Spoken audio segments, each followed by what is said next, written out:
So I recently just read Sword of X #1, which is the first chapter in the latest X-Men crossover. And if I had to sum up my general reaction of reading this first issue, I think it could best be described as this.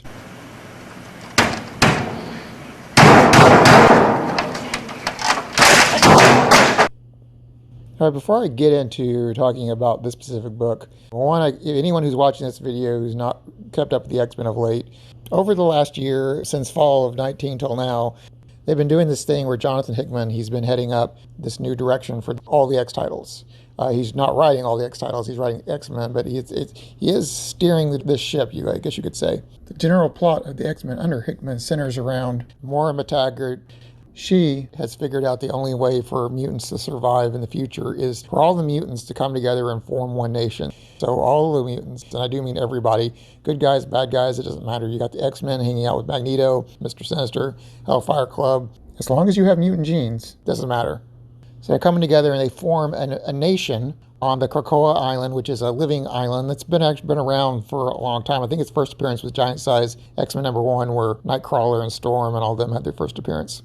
So they're living on this island together. They have a council of, I think, 12 to 16 mutants, kind of a mix of some of the classic good guys, bad guys who rule over the island as this thing called the Silent Council. And they grow this super drug on the island that can basically cure anything, and they're using their monopoly of the super drug to basically control humanity, politically speaking, economically speaking. They don't actually rule Earth, but they're basically extorting the humans into doing whatever they want and forcing the humans to go along with whatever they want to do. And that's essentially their plan for survival. So it's been pretty interesting to see the X-Men take this direction when they're no longer superheroes anymore. They're basically just, I don't know, I guess you could just call them nationalists? Mutant nationalists. Yeah, I guess it's a thing now. So they're mutant nationalists, and, it's not a direction for the X-Men that I personally like, but I will say it's very different. And it is very interesting. I've enjoyed reading a lot of it just because like I said, it's just different. And Jonathan Hickman's a really good writer, so, I enjoy reading his stuff anyway.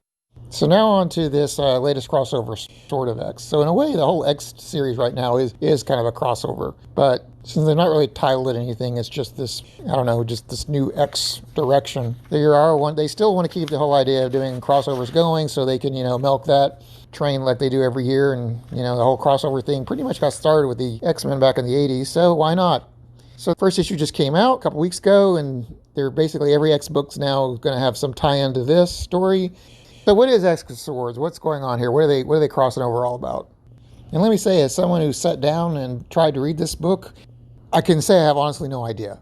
I mean, this is the most convoluted, the most un-X-Men superhero-ish story that I've ever attempted to read.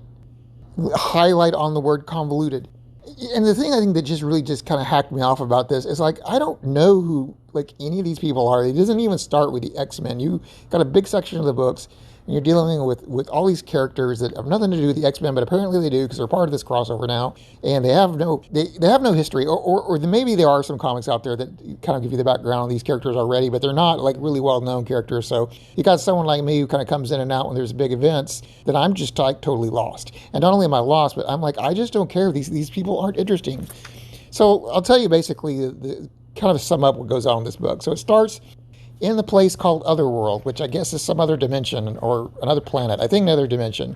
And so there's these group of people that look like ancient Egyptian gods that are have an army of one-eyed monsters that kind of remind me of some of the monsters Thanos was using in the Avengers movies.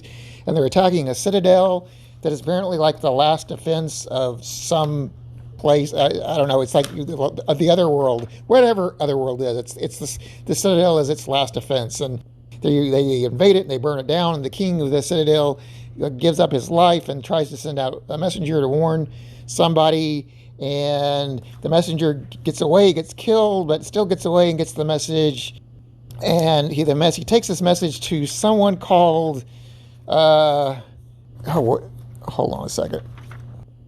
To someone called Opal Luna Saturn, who looks just like Emma Frost, only more modestly dressed, but wearing all white, long cape, even got sort of this kind of fur thing around the collar, blonde hair, tall, tracked it. It's like when I flipped through the book initially, I really thought that was Emma Frost, but no, it is not. It is not Emma Frost. It's some uber powerful cosmic woman who's some kind of just, I don't know, well, like I said, I don't know. She has this thing with tarot cards, and she reads tarot cards to determine what's going to happen in the world. Oh, I didn't mention, like, between the messenger flying up to give Miss I Want to Be with the White Queen this warning, there's a group of fish people who talk about what's going on, and they summon like a worm dragon, which they then kill to do stuff and things with a minotaur. And are you guys following this yet? Is it making sense to you? Okay, good. Because then she pulls out a box that looks like some kind of magical box, and she reads the tarot cards, and then she sends somebody to go talk to Apocalypse about what's going on. Yeah, okay, so if the last minute or two of my video has frustrated you and confused you, now you know my experience of trying to read this book. And that's basically, like, what the heck is any of this stuff? And what does this have to do with the X-Men? But somehow this, like, conflict in this other place called Otherworld, where it's getting destroyed by Egyptian gods and Thanos' castaways, somehow ties into Krakoa, which then ties into the X-Men, and Apocalypse is like he knows about this and he's known about it for a while or something, and he's trying to get the council that leads the mutant nation, which he actually sits on, to get involved with this, and he's convincing him it's a thing. And oh my goodness, painful. I can't believe. Oh man, and I paid $7 for this book. I couldn't even read. I read half of the book. It's pretty thick. I will say that $7 is not a bad price for the amount of material you get. I don't know how many pages it is. I think it's like 60 pages. But my goodness, I'm not going to read the rest of this unless someone pays me the other $7. And no, actually, I think I need more than $7 to finish. If you guys want me to finish reading this and do more further reviews, and get a GoFundMe together and raise up, see how much money you can get to pay me to do that, because I'm just not having it. So I would just say, for now, just totally skip the X-Men comics for the rest of the year, because I think this is going to run through December and probably be over by the holidays. And I just say sit this one out, because it's either going to be extremely forgettable, or if this is really going to define like the next big thing that's going on in the X-Men for next year, oh my goodness, the X-Men are toast. This franchise is done. And really, that's all I've got to say about this comic. Don't buy it. Well, I'll leave the video, and somebody send me money for having gone through the pain of reading this. All right, that's it for now. I'll talk to you guys later. Bye.